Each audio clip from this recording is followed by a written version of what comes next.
famous UFO sighting in 1964 in Socorro, New Mexico by a policeman is very similar to the craft witnessed by US Army whistleblower JP in 2016. Azerbaijan becomes the 15th signatory to the China International Lunar Research Project. Stephen Ben-Nur talks about the Hamas attacks on Israel, and feedback from a Galactic Federation High Commander corroborates the assessment. Non-human beings continue to be seen in Peru and are abducting people. Ross Coulthard is correct about the consciousness UFO link and how it's essential for people to have the right DNA to be able to access UFO craft. You're listening to Exopolitics Today with Dr. Michael Salla, your source for the uncensored truth regarding the human, extraterrestrial, global, and political agenda. Click the like button and subscribe to this channel. And now, here's Dr. Michael Salla. Well, welcome to Exopolitics Today. This is Saturday, October 14, that you're getting this pre-record, where I cover the news, the exopolitics news that I thought was most noteworthy for the preceding week. And so the week started off on October 7 in terms of something that I thought was pretty relevant to the exopolitics research that I've been doing. And that is that there was a post by an individual on Twitter concerning the famous 1964 Socorro UFO landing that involved a policeman, Lonnie Zamoro. And so here you have the craft that was seen, and this is an illustration of the craft that was witnessed in 1964. So you have kind of like an egg-shaped spheroid craft that lands and three legs, protuberances coming out. And this was what was witnessed by a policeman. And this was the craft witnessed by JP, who I've written about in two books now, US Army Insider Missions and Insider Missions 2. And in this craft, again, you have this kind of egg-shaped craft landing. And the interesting thing about this particular incident in 2016, which is when JP says that he witnessed this craft, is that he went inside it. And he went inside it and he said he saw this individual who looked Indian, that is the subcontinent Indian, and that this individual talked to JP and said that he actually was born and raised on the moon, but that he's human. And so this was someone who is part of a human lunar colony on the moon. So we're talking about a colony. I mean, this incident happened in 2016. So this individual was probably born somewhere in that time around 1990, somewhere in that period. And that kind of matches claims of lunar colonies having been established going all the way back even to the Second World War period. So very interesting that JP says that he went inside this craft and was piloted by someone, an Air Force pilot, a US Air Force pilot, but not wearing normal US Air Force insignia and uniform, but wearing a uniform that JP thought was similar to what is worn by US Air Force pilots. So that was very interesting, that particular incident. Here is a story, an interview I did with a very famous Roswell UFO crash researcher, Don Schmidt, who has written some of the first books on Roswell, certainly the most well-regarded books on the Roswell phenomenon. He's interviewed hundreds of whistleblowers or people that were witnesses to the UFO crash in Roswell, New Mexico. And he is also an expert on the location to where the craft were taken, which is Wright-Patterson Air Force Base. In 1947, there was no Area 51. Area 51 was built or was developed in the 1950s, in the mid-1950s by the CIA with the support of the Department of Energy and the US Navy. But in the 1940s, all foreign technologies that were of kind of like exceptional developmental interest, whether we're talking about crashed flying saucers that were extraterrestrial in origin, or whether we're talking about Nazi flying saucer craft, these were all taken initially to Wright-Patterson Air Force Base. And it was only in the kind of latter part of the 1950s when the S4 facility at Area 51 was built that the craft were relocated from Wright-Patterson, where the initial research and development for the US Air Force took place. And then they would hand that off to the CIA, to the Department of Energy for storage at the Area 51 facility and for further study. But certainly the Air Force has had its own reverse or research and development program taking place at Wright-Patterson Air Force Base. And Don Schmidt is one of the primary researchers that has dug up a lot of evidence that these foreign technologies were taken to Wright-Patterson Air Force Base. In 1947, it was renamed Wright-Patterson Air Force Base. Prior to that, it was known as Wright Field. So this is where all of the advanced technology was taken. So Don Schmidt definitely is very knowledgeable about the Roswell crash and the location where the debris was taken and the reverse engineering that took place there.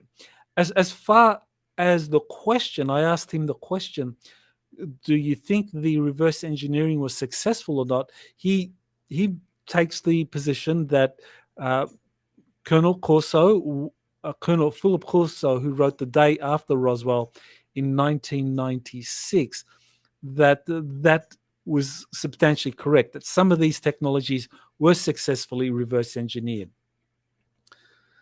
So definitely an interview worth listening to for a Roswell expert. Okay, so here's the pilot episode of a new series that Elena Denham is doing on YouTube on a weekly basis. She calls it Star Nation News, and that's where she gives a roundup. And what makes her roundup unique is that she's giving it the perspective of what the Galactic Federation of Worlds are telling her. And as those of you that are familiar with my research know, that I believe Elena is a very credible source. She is in touch with different galactic civilizations. And so we get an account of what's happening in our solar system or on our Earth from that perspective of the Galactic Federation. So that is well worth subscribing to her channel to listen to these weekly podcasts. Okay, so here's a very interesting interview, and this involves Congressman Tim Burchett, who was interviewed by Shawn Ryan, who is a former Navy SEAL, and the interview is talking about how Congressman Tim Burchett is intent about bringing about UFO transparency in the US Congress. So it becomes very clear in the interview that Congressman Burchett is like outside of that privileged group of congressmen, typically the heads of the Intelligence Committee and the Defense Committees in the House of Representatives and the US Senate, who are given briefings, classified briefings on these technologies, and then they're sworn to secrecy.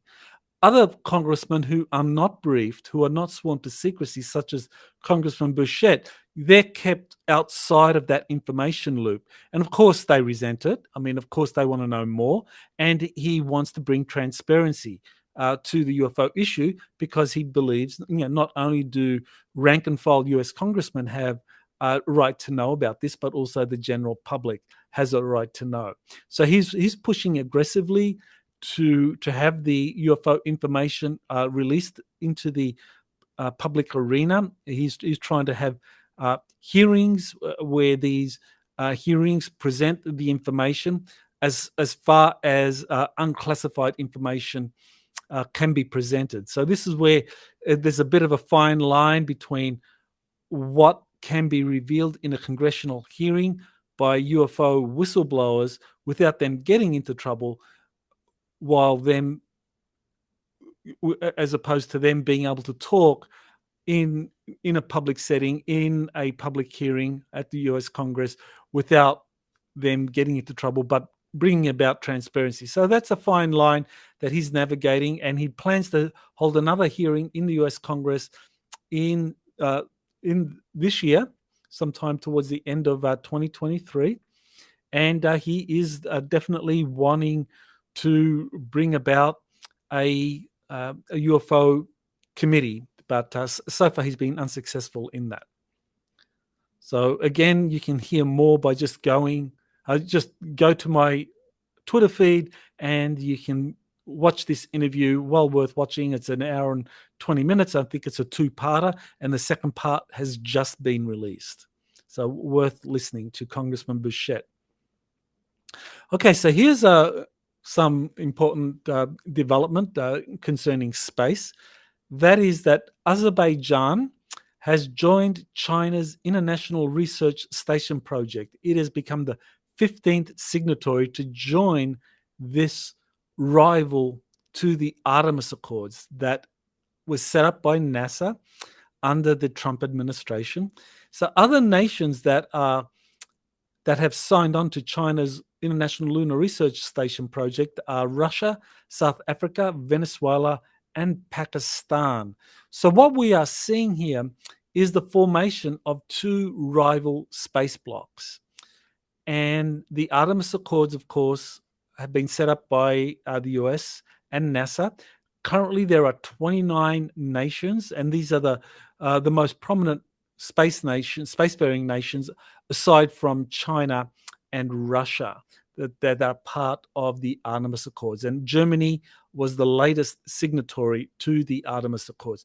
And so what we are seeing here is the formation of two rival space blocks who are going to be cooperating and sharing their own technologies. Now, as far as Russia and Pakistan are concerned, they still cooperate with the United States to varying levels, especially, with Pakistan, there's cooperation at a geopolitical level, and Russia cooperates with the United States as far as the International Space Station is concerned.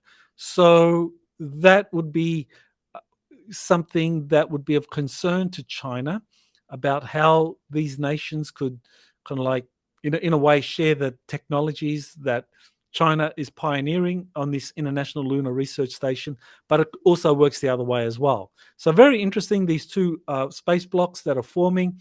So in 20 years from now, we'll probably see two space blocks unless something happens to create one unified space program, which I think is the optimal choice, but it may not necessarily occur. Okay, so now this was a very interesting. There's this Israeli researcher, Stephen Ben-Nur, and who responded to the recent Hamas attacks on Israel.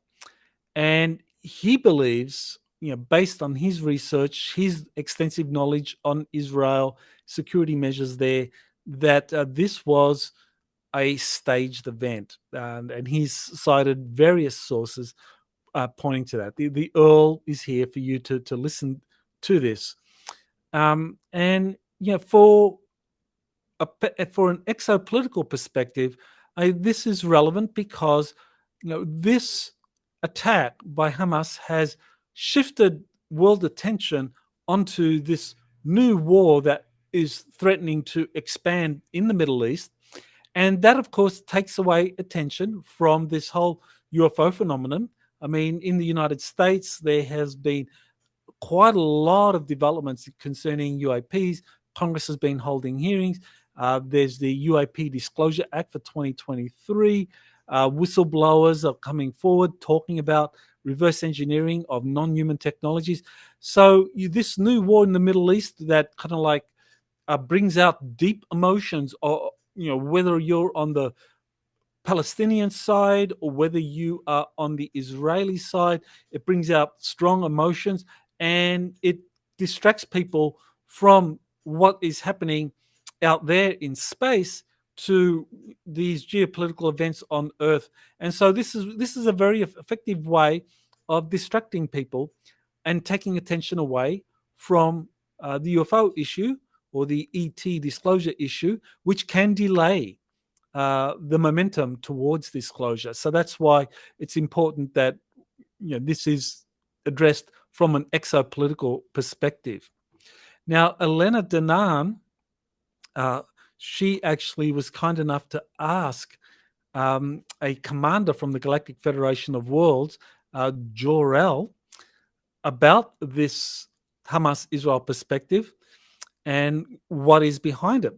So, let me read out the comment from Jor-El, because I think it does bring out this exopolitical perspective on this Israel-Palestine conflict. Quote, "This conflict you are witnessing between Israel and Palestine has been from the very beginning a staged operation between two factions, both owned by the same deep state, and especially the banks." Well, that's very important because that is exactly the comment Ben-Nur was making about the staged event, that the Hamas attacks were a staged event, and he went through the information why he made that conclusion. So here you have Jor-El saying the same thing, and he's pointing to the banks, the banking cartels that are making huge profits from these two factions fighting each other, and it's easy to see where the profits come from because there's a lot of rockets, a lot of advanced technologies are used in these conflicts. A lot of money goes into the international arms trade, and the United States military-industrial complex makes a huge profit from that.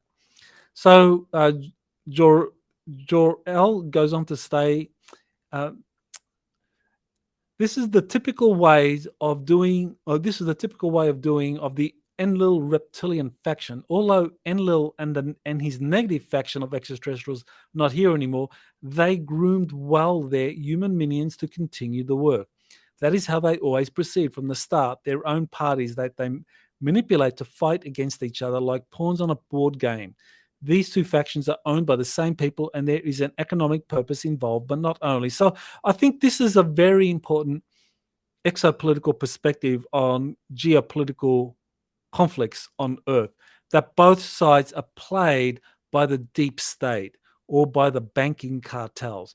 Both sides, in a way, are funded to do things that create these wars that then generate enormous profits. Now, I was an actual peace researcher, and I actually did spend a couple of decades promoting international peace and conflict resolution. And the reason I left that field was because I recognized that there was some force at work fomenting these international conflicts as quick as people were able to resolve it, because there's always people of goodwill from both sides, and that especially includes the Israel-Palestine conflict. There are people from both sides that are willing to acknowledge one another, that are willing to recognize that the other side has genuine needs and security interests, and are willing to talk and negotiate. But they are always outflanked by extremists, and that is the problem. And this is how the deep state, the international bankers, the military-industrial complex are able to manipulate conflicts, because they always prop up the extremists, and the extremists always promote a military solution to a conflict. So that's the difference. So definitely, if you haven't read that message by Jor-El, then take a look at that. Okay, so let's move on to. Okay, so this is the announcement concerning the live streaming for the next Galactic Spiritual Connection Conference. Let me just play that for you. Now, I don't know if you probably can't hear that, but this is where people can watch this event. If you can't attend physically, you can actually live stream this event. So I'm going to be there talking, and Elena Denan will be there. There's quite a number of others, Tony Rodriguez. So well worth attending this event if you can make it. It's going to be a unique gathering of contactees from around the world and researchers that are promoting their information. Okay, so let me move on to the next story. Okay, so here we have a. Sorry, there we go. So here we have a story about continuing sightings and abductions in Peru. And I believe that there have also been some abductions and sightings in Brazil, in the Amazonian region adjoining Peru. So information is just starting to come out. So shots have been fired by guards in these villages that are protecting the villagers and especially the young people who have been there have been several attempts to abduct them. And what I find fascinating about this phenomenon is that all this began in June of this year, when there were these joint military operations involving the US and Peru. And so that raises the question whether or not this is part of some kind of psychological operation. And I've discussed this in previous Week in Reviews, and the United States Space Force was involved, and Space Command was involved in these military exercises between the Peruvian and US militaries. So it is feasible that a false flag operation is underway involving these sightings of these non-human beings floating in the Amazonian region of Peru. Okay, so here's some news I put out earlier in the week about US Army Insider Missions 2, that it made the #1 bestseller list in 2 Amazon book categories. So those were both the UFO categories. So one was occult UFOs and the other one was UFOs. So US Army Insider Missions #2 made the top, was #1. So that's so thanks to everyone that bought that book and have supported my research in putting out the testimony of JP and others talking about what is happening behind the scenes as far as Space Command is doing in space, and what different extraterrestrial groups are doing in space. So if you haven't got a copy, you can just get it from Amazon, and that helps it to stay high in these bestseller lists, and it gets the word out. So I very much appreciate people buying it and recommending it to others. And if you have bought it, definitely give it a review. Positive reviews help a lot. So thank you for those of you that have already given it a positive review. Okay, so here we have some more stories. Okay, Dr. Eric Davis. Now, he is a very interesting individual. He has been around the UFO scene for many years, over 30 years now. He was kind of like, I guess, the researcher that was best known because he was involved in these defense intelligence research documents that are called DIRD. These DIRD documents, Defense Intelligence Agency sponsors these documents that were funded through the Bigelow Aerospace Corporation due to a grant that was organized by the US Congress, in particular the US Senate under Senator Harry Reid. So that happened in the early part of I think it was around 2007. Around that period, the funding came through. And so he wrote a bunch of papers on different topics concerning extraterrestrial spacecraft, what would be involved in the propulsion systems, what kind of metallurgy would be used, what would be used in terms of navigation, energy, and so forth. So he put together a bunch of papers, and these papers were released or leaked. And so that's when he became known to many people in the general public. And what has become clear more recently is that he is now working with this corporation called the Aerospace Corporation. And so the Aerospace Corporation presumably is part of this corporate initiative to study and reverse engineer non-human technologies. And so this is part of this new narrative that has come out recently, that non-human technologies have been recovered, that different corporations are studying these, but these studies have been unsuccessful because the technologies are too advanced. Like, the example that's often given is like you give a cell phone to Benjamin Franklin or something in the 1700s, and even though Benjamin Franklin was a brilliant inventor, he would just have no clue in terms of how to operate this cell phone. The technology is just too advanced. So there's this narrative that has emerged that even though the Roswell UFO crash happened in 1947,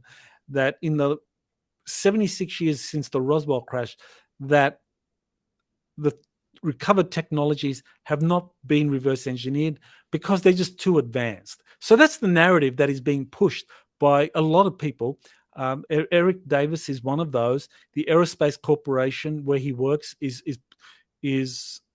putting out similar information. And what I found very suspicious about the Aerospace Corporation is that that actually has been outed as the same corporation that is putting out a public disinformation campaign to discredit Elena Danaan, who, as I've mentioned, is a very credible contactee, and that they actually have a surveillance program on her.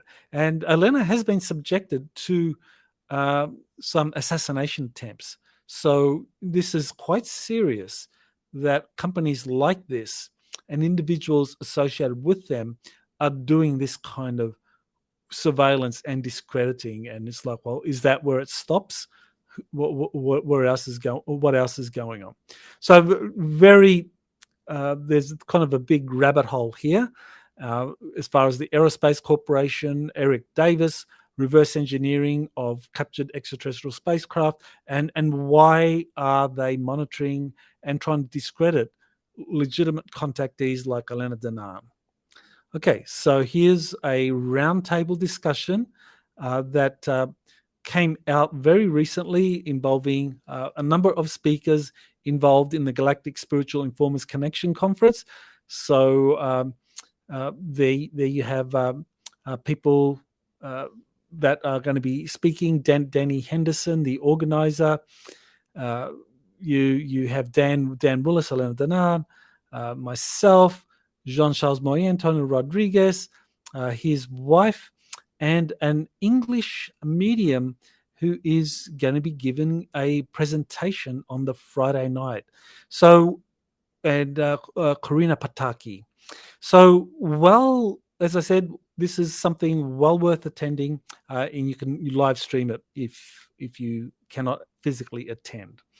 All right, so let's move on to the next topic. Okay, so here's a very interesting article by Seymour Hersh, and he is a very prominent journalist, investigative journalist, and he pointed out that only days before the Hamas attacks on the out of Gaza occurred, that 2 out of 3 Israeli army battalions that were guarding the border were removed, were reassigned to another location in the West Bank.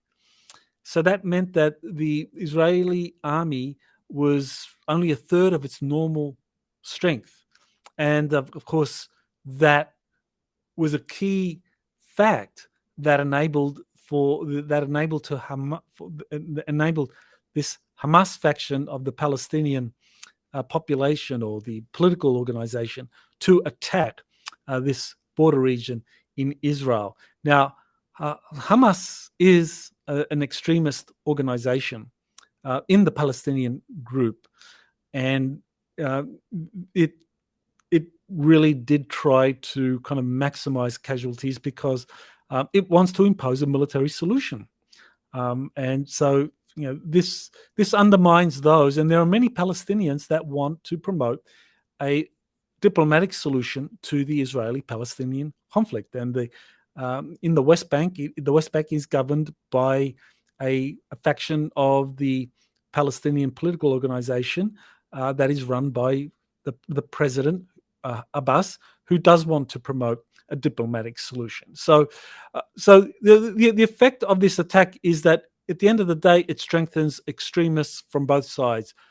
Those on the Palestinian side, those on the Israeli side that want to bring about a military solution. And a conflict as old and complicated as the Israeli-Palestinian conflict, I mean, that, to my mind, can only be resolved diplomatically. There needs to be a peaceful diplomatic solution to this that both sides respect.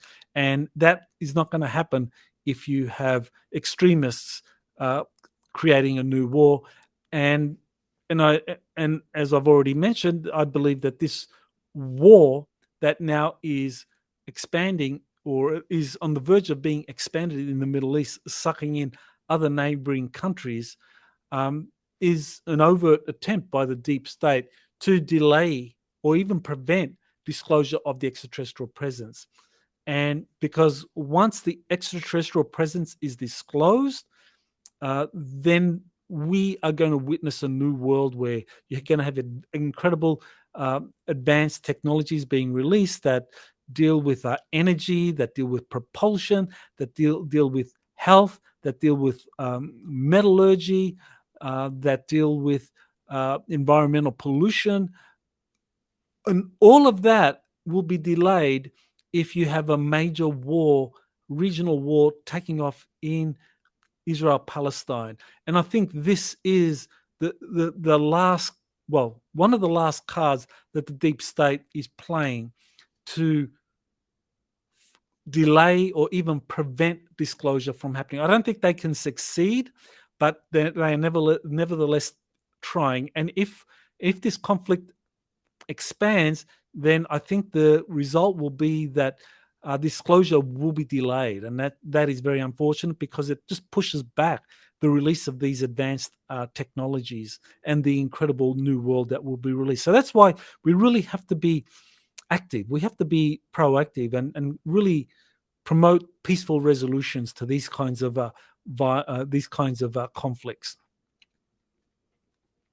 Okay, so here's a close up. Here's a new story about this so-called Sasquatch-like creature filmed by passengers of a Colorado train. Now, when I looked at this for the first time, I thought, well, it doesn't look like a hunter, and why would someone in costume be out there in the Colorado wilderness, walking around and being photographed by a passing train? Well, it turns out that apparently this is some kind of recreational train, and there is some kind of Sasquatch element associated with that. So it makes it possible that this could well be a person in costume that has just gone out there and is just giving a show for people to be part of this kind of like scenic train ride through this very beautiful kind of remote region of Colorado, through this beautiful national park there.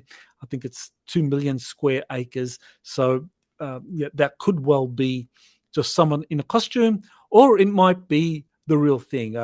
When I put out this tweet, I thought maybe this was the real thing, but more evidence is coming out that this could well be just someone in a costume. But nevertheless, Sasquatch are real, regardless of whether this is in this particular incident involves someone in a costume or not. Okay, so here we have a very interesting development. There is a video that's just come out, so you can find this video, and this is by Ross Coulthart, a prominent Australian journalist, and what he's learned from his interviews of various whistleblowers is that now he's learned that you need to be a particular type of person to operate this technology using your brain and your consciousness.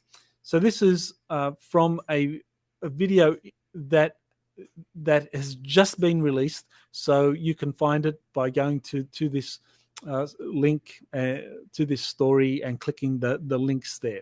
So why is this important? Because this is precisely the topic that I'm going to be addressing at my upcoming presentation at the Galactic Spiritual Informers Connection.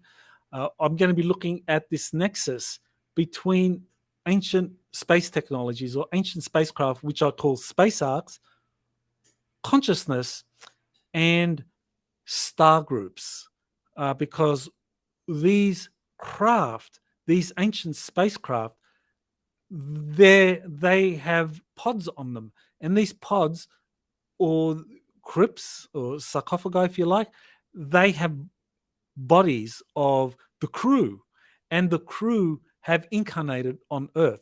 So this makes a fascinating kind of development as far as ancient spacecraft are concerned, that it's not necessarily extraterrestrials that are part of these craft, and it's not necessarily that the crew are time travelers, nor that these are interdimensionals. It may be that the crew are star seeds or star groups that have incarnated on the Earth to help awaken humanity to the reality of our galactic brethren, that we are part of a galactic civilization. So one of the characteristics of these people is that they are able to access the crews of these craft. So I've spoken and interviewed people like JP, Elena Denan, Jean-Charles Moyen, who have been able to access these craft. And so there's a connection, either them just having the right consciousness or DNA to access the craft, or being associated in some way with the crew of those craft. So this seems to be one of those elements of the UFO issue which is going to be coming out. And that's going to be very exciting because we're going to learn that many of us, and some of you watching this week in review, may well be the crew of these space arcs, or you may have some connection to a star group or an extraterrestrial civilization that enables you or gives you access to these space arcs, because these space arcs or these ancient spacecraft that are buried, and of course many of the probes that are now coming out, these are associated with different extraterrestrial civilizations. So the starseeds from those civilizations have access. So a Pleiadian will have access to a spacecraft, an ancient spacecraft that was built and designed for the Pleiadian consciousness. Because, I mean, this is the difference between our level of technology today. I mean, today, if you own a car, for example, you need a key to open the car, start it up, and drive it. And that key is your kind of like signature, or your way of being able to show that that car belongs to you. But it's just a key. It's an instrument. Well, these ancient spacecraft, they respond to the DNA and the consciousness of the designers, or of the owners. So these craft will only respond to a person carrying the right DNA and consciousness. Otherwise, they will lay dormant. And they can lie dormant for centuries, thousands of years, because the crew or the owner of that spacecraft is in the reincarnational cycle. And so when a time comes, such as now, when there is this awakening and people start remembering who they are, the crew of these craft wake up. They remember who they are, and they get guided to these different places. And because they have the right DNA and consciousness, they gain access to that ancient technology. So it is a fascinating topic. It is something that I'll be talking about in my conference presentation. I talk about it also in US Army Insider Missions, both books 1 and 2, in terms of JP and some others like Jean-Charles Moyen and Elena Danam having access to these space arcs and to these advanced technologies because of their DNA and consciousness. So very important topic.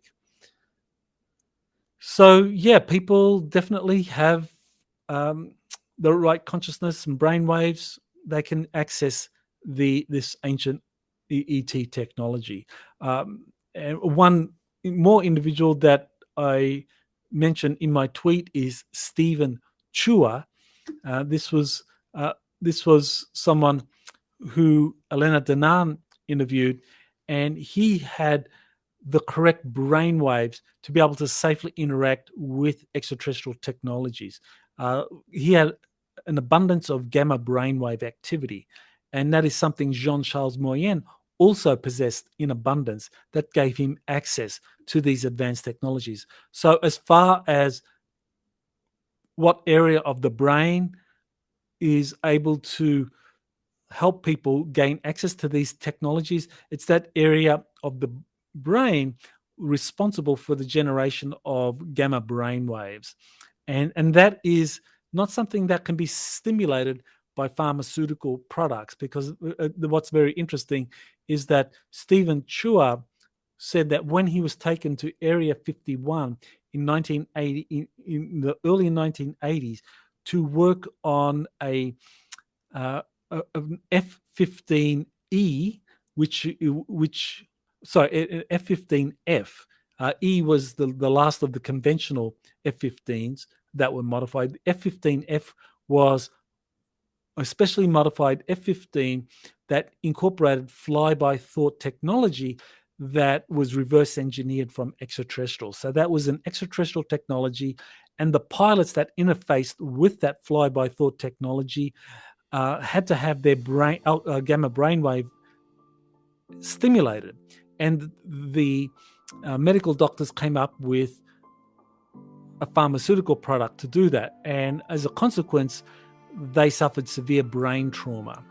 And the project eventually was abandoned. But before they abandoned the project, they got Stephen Chua to come from Singapore, which he was working with the Singaporean Prime Minister at the time, Lee Kuan Yew, who was part of a special unit.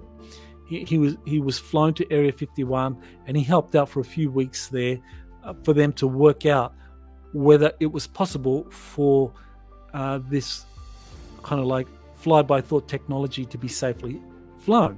And what they discovered was that Stephen Chua could do it safely, but he had an abundance of gamma brainwave activity that allowed him to do it safely, and that unless you had that kind of natural gamma brainwave activity, you couldn't do it safely. So they abandoned the project. So that is more confirmation that yes, it is absolutely correct that one needs the correct DNA and consciousness and brainwave activity to be able to access extraterrestrial technologies.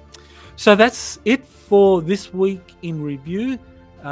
Thank you for subscribing. Again, just go to Michael's twitter.com/Michael Salla to be able to access all of the stories that I mentioned.